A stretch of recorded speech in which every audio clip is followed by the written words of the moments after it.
السلام علیکم ورحمۃ اللہ وبرکاتہ۔ ناظرین، امید کرتا ہوں سب خیریت آفیت کے ساتھ ہوگے۔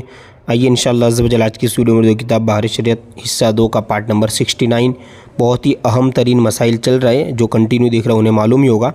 دیکھیں یہاں سے آگے پڑھنا ہے۔ رمضان میں اگر رات کو جنوب ہوا تو بہتر یہ، یعنی ناپاک ہوا کوئی انسان، تو بہتر یہی ہے کہ قبل طلوع فجر، یعنی فجر کا وقت اسٹارٹ ہونے سے پہلے فجر طلوع ہونے سے پہلے نہا لے کہ روزے کا ہر حصہ جنابت سے خالی ہو، اور اگر نہیں نہایا تو بھی روزے میں کچھ نقصان نہیں، مگر مناسب یہ ہے کہ غرغرہ اور ناک میں جڑ تک پانی چڑھانا۔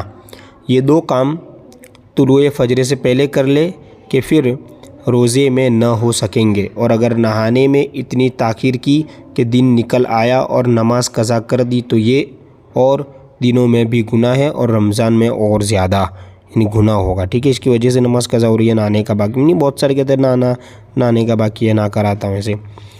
جس کو نہانے کی ضرورت ہو اس کو مسجد میں جانا، طواف کرنا، قرآن مجید چھونا، اگرچہ اس کا سادہ حاشیہ یا جلد یا چولی چھوئے یا بے چھوئے دیکھ کر، یا زبانی پڑھنا، یا کسی آیت کا لکھوانا، آیت کا تعویذ لکھوانا، یا ایسا تعویذ چھونا، یا ایسی انگوٹھی چھونا پہننا جیسے مقطعات کی انگوٹھی، یعنی جو عین صاد ہے نا، عین سین قاف حامیم میں سے بڑے حروف لکھے لاتے ہیں، الف لام میم، یہ مقطعات ہے، تو یہ بھی اگر لکھا ہو انگوٹھی پہنی ہو تو کیا ہے؟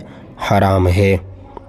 اسی طرح اگر قرآن عظیم جزدان میں، یعنی جو کور آتا ہے نا اس میں ہو تو جزدان پر ہاتھ لگانے میں حرج نہیں۔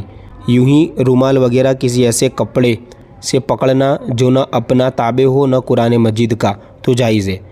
کرتے کی آستین، دوپٹے کی آنچل سے یہاں تک کہ چادر کا ایک کونا اس کے مونڈے پر، کاندھے پر ہے اور دوسرے کونے سے چھونا حرام ہے کہ یہ سب اس کے تابع ہے، جیسے چولی قرآن مجید کے تابع تھی۔ ٹھیک ہے، اسی طرح اگر قرآن کی آیت دعا کی نیت سے یا تبرک کے لیے، جیسے بسم اللہ الرحمن الرحیم یا ادائے شکر کو، یا چھینک کے بعد الحمدللہ رب العالمین، یا خبر پریشان پر انا للہ و انا الیہ راجعون کہا، نیت ثنا پوری سورہ فاتحہ یا آیت الکرسی یا سورہ حشر کی پچھلی 3 آیت واللہ الذی لا الہ الا ہو سے آخر سورت تک پڑھی، اور ان سب صورتوں میں قرآن کی نیت نہ ہو تو کچھ حرج نہیں۔ جتنا بھی بتایا اس میں قرآن کی نیت، تلاوت کی نیت نہیں تو حرج نہیں۔ یوں ہی تینوں کل بلا لفظ کل، یعنی اسٹارٹنگ میں کل کے بغیر، ٹھیک ہے، بنیت ثنا پڑھ سکتا ہے، ثنا یعنی تعریف کی نیت سے، ٹھیک ہے، اور لفظ کل کے ساتھ نہیں پڑھ سکتا، اگرچہ بنیت ثنا ہی ہو کہ اس صورت میں ان کا قرآن ہونا متعین ہے، نیت کو کچھ دخل نہیں۔ ٹھیک ہے، جس پر غسل فرض ان کی بات ہو رہی ہے۔ اس طرح بے وضو کو قرآن مجید یا اس کی کسی آیت کا چھونا حرام ہے۔ بے چھوئے زبانی یا دیکھ کر پڑھے تو کوئی حرج نہیں۔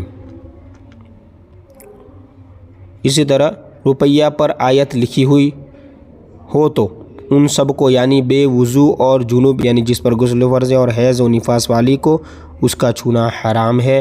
ہاں اگر تھیلی میں ہو تو تھیلی اٹھانا جائز ہے۔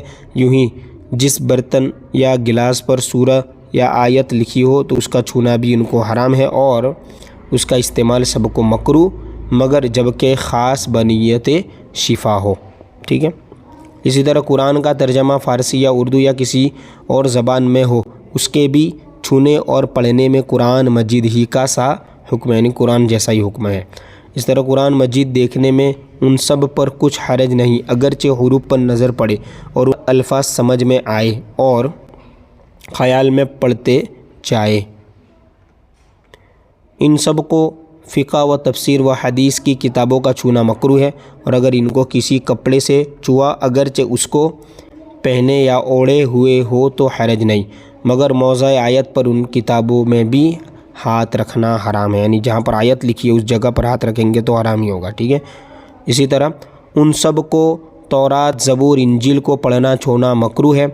درود شریف اور دعاؤں کے پڑھنے میں انہیں حرج نہیں، مگر بہتر یہ ہے کہ وضو یا کلی کر کے پڑھے۔ ان سب کو اذان کا جواب دینا جائز ہے۔